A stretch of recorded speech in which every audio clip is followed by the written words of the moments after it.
October during Ramadan, the first time.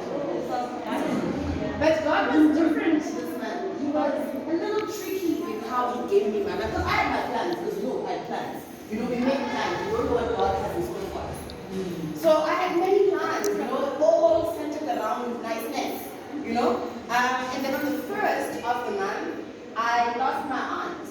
So my grandmother had 5 children. My mother being the oldest, my aunt Pindi, my aunt Tobeka, my other aunt, who passed away first, and then my uncle. So my uncle has passed away, Aunt Lana had passed away, my mom had passed away, so it was only the 2 aunts that so one of which passed away at the first. And then on the 10th of this month, my son's grandmother passed away. And my son is 5, and he was very close to his grandmother, so it was his first loss. And then last week, Friday, I lost my uncle. So my month today has just been a month centered around loss. But it's crazy how God always wants to make sure the things that you claim out are things that you really want to do. I keep on coming here, and I've been saying the last few sessions the importance of sisterhood circle. So I will use my aunt's life as an example for the importance of which, And I would say this, and I would say my aunt would still be alive today if she had you as a sister, you as a sister to turn to, you as a sister to turn to. My aunt would be alive. So she was married off. My grandmother, like many women during that time, left her children, the relatives came down to Cape Town to work for her children. My aunt ended up with relatives that had her marry a man without my grandmother's consent when she was quite young. So she was married off very young, 19, And my aunt always said this, she always said how she never wanted this, how she never had this man, But, and so it became, he had 5 of his children. I remember when I was 12 years old, my mother decided she no longer liked the state of how her sister lived, because this man would leave her for weeks on end, go to his many other women that he had. He mistreated her in a horrible way, would leave her with nothing, for her to fend for her children, 5 children, by herself. So my mother made a decision and sent money to her sister, and my aunt took her and her last 3 children with her down to Cape Town. She had my mother, who was a strong woman, to support her. My mother helped her through, helped her start her studies, helped her find a job. My aunt eventually even got a place in Cape Town, got her own house. Luckily, she was a woman of God, so although she had this turmoil with this man, she was a Zionist. So when she came down to Cape Town, she found her people, and she was warmly welcomed. Then my mother passed away. After my mother passed away, it wasn't even 6 months. My aunt couldn't be in Cape Town without my mother, because my mother was the only form of support she had. One person. So when my mother left, my aunt couldn't be in Cape Town by herself. She needed something, because remember, she's never been independent. She went from living at home to being under that man to being under my mother's arm. So she didn't know how to be. So what she did is she went back to him. But now, remember, this is a man that tormented her long before she left. So when she came back, he was ready for her. And he tormented her worse than he ever did in the past. So it got to a point that the children, luckily the children that she had brought with her in Cape Town, all of which are working, all of which are older, so they brought their mother down. And I went to go visit my aunt, and I walked in to go visit her. Man, she looked so old. She looked older than what my actual grandmother did at the time in which my grandmother died. And of my mom's siblings, my aunt, she was a tall, beautiful, dark-skinned woman, with thick hair. My aunt was always, if she walked in, simple woman, but you would notice her, And I didn't recognize her. And I brought small little things, for her as a sick person, like you would visiting a sick person. And I promise you, the amount of torment he had placed upon her, I would be saying, here, auntie, here's a cup of tea. And she would say, Yasmin, you being a man your whole life, you bear him children. and then he treats you like you're a dog. It didn't matter what you asked my aunt. My aunt would be in the kitchen doing something and she'd be like, man, my life, all of it. Do you understand? And it wasn't long then thereafter that she died.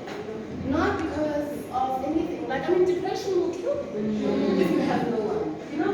And nobody wants to be a burden to their children. So I'm sharing the story I'm not trying to share a story about a bad man. I'm sharing to you a story about a woman who lacked sisters.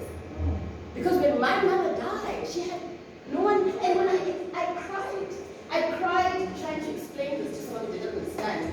And I want you to understand that the trauma didn't end there. Because my aunt is this man's wife, although she passed away here in Cape Town, we had to take her to him so he can bury her. The trauma continued. He said, there will be no singing here. There will be no playing here. My aunt did not took 5 minutes. They took her, we went to the back, they died, they placed her. No, and he said, anyone who dares praise, anyone who dares sing, will be chucked out. We don't do that here. So he tormented her life, and after, and we belong to people who are in possession, right? So even after. So tell me, where did she go where prayer is not allowed? So, but I'm telling you though, if my brother was alive, that wouldn't happen. Do you see the importance of sisterhood service? And I'm not saying relationships with the people that you are born with. I know this gets said. I've attended bridal weddings where you're told you are going into a different season into your life now. You're going to be someone's wife now. You're going to leave your life behind now. You're going to... Guys, I'm just going to stand here and say no more of that. Because if I am going to go into a place that I've never been, don't I need support now more than ever? Why am I being isolated and I'm going to a place that I've never been? Because Uboni is my friend. And if I make a wrong error here, one will be like, Lucy, you did this with her. You did this with Lucy. Don't you dare do this with your husband. That's the beauty of sisterhood. You know what I mean? Like, I will go to you and I will say, I'm fighting with my husband, and you will tell me, Lucy, don't approach him as he enters the door. Allow the man who's been at work to come in. Give him an hour to chill. And whatever you want to raise with him, raise it an hour later. That is wisdom from a woman who has lived. Do you understand what I mean? Do you see the importance of sisterhood circles? That you need other women, you know, to uplift you. And even when things are good, you need other women because things don't stay good in any situation. It doesn't matter if the studies, sometimes studies are good, and sometimes the studies aren't that great. You know, with everything it's like that. With marriage it's like that. With being single it's like that.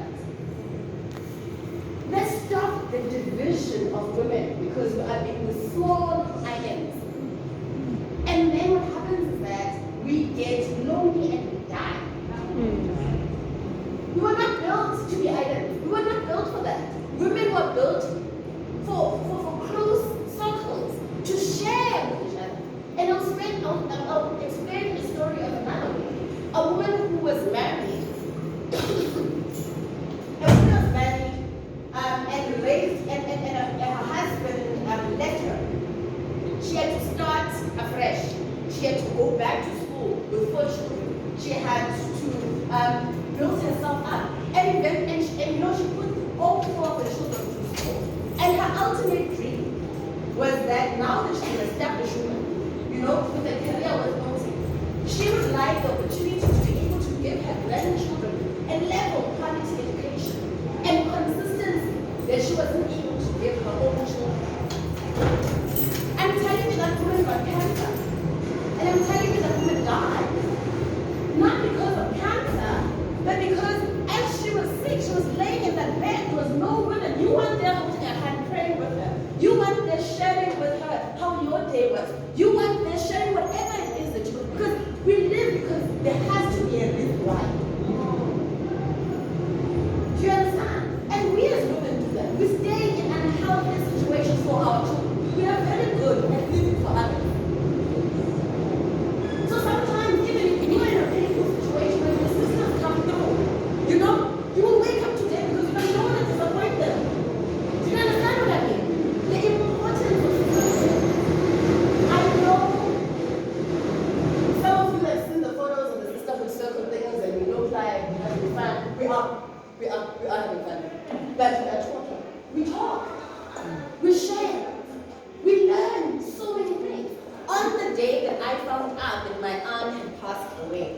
got dressed and I went to a sisterhood circle with a pony, mom. I went there because I knew I was going to be received with love. I'm not going to be at home by myself with my pain. When there's people who are willing to have me in their space, make me feel warm for that, for that moment. My troubles will still be my troubles, but when you know that you're not alone, it gives you a different spin. I'm telling you, I've lost 3 people in this family. Would you talk if you saw me walking on the road?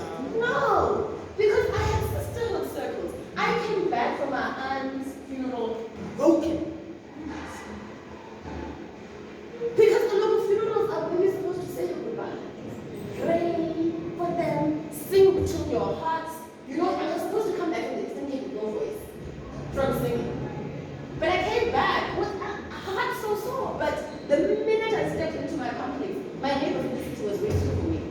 And with what was like, no, I already got I've already made lasagna. And as soon as I got into my flat, I listened to my phone on. My friend would come and phone was like, hey, I've got fish and chips, I'm coming to you now to drop off. So many women phoned. In that week, my house was full. Every day I had someone coming over for dinner. Not because they didn't have food in their house, but to make sure that I was okay. You deserve that. You deserve that. We all, life is difficult, and I understand. In the past, you shared with women, and then someone went and told the thing. We cannot be acting out of fear, man. Not everyone will be her. We can't keep on wanting to share parts of ourselves that are only beautiful. Even the ugly parts of you are necessary, and others need to see it so they can find strength. I beg of you to start sisterhood circles in your church, to start sisterhood circles here. They don't have to have anything to do with me. You need to start creating circles of safety for ourselves. It doesn't only have to be hectic things. In that 2-3 hours that we are together, most of which is just women being with other women. I get so excited getting dressed for other women. And then we get there and we take photos and we make each other feel good and we eat and then we start sharing. And then you'll be shocked how this one story aligns with that one story. And someone else that you looked up to and you think, and then they share something with you that makes you realize, whoa. It's important, ladies. We deserve this. If anyone is going to give me a gift on my birthday, man, and you all know it is Align. My aunts, they cannot be anyone else in the diet. They cannot. It was an unnecessary death. An unnecessary death of someone who felt unloved, abandoned, scared. That's all it was. Pain can be shared in the same way that love can be shared. And we must just learn to be comfortable naked with each other. And it's going to take time, ladies, because even with us, we've built in certain bad habits within ourselves.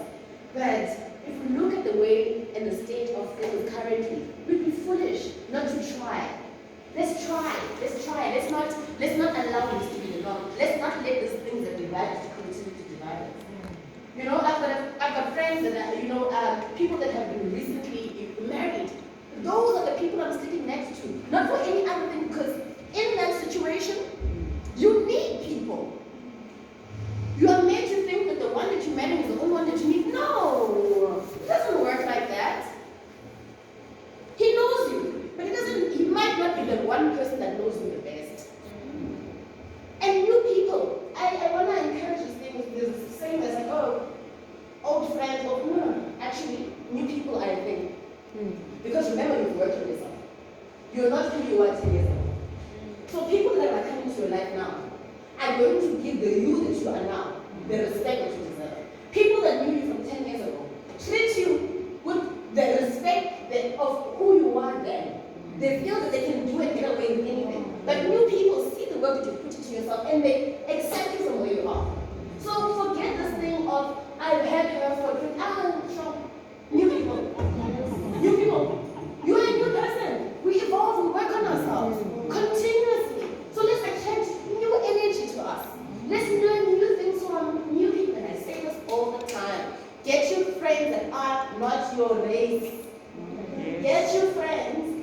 not your race.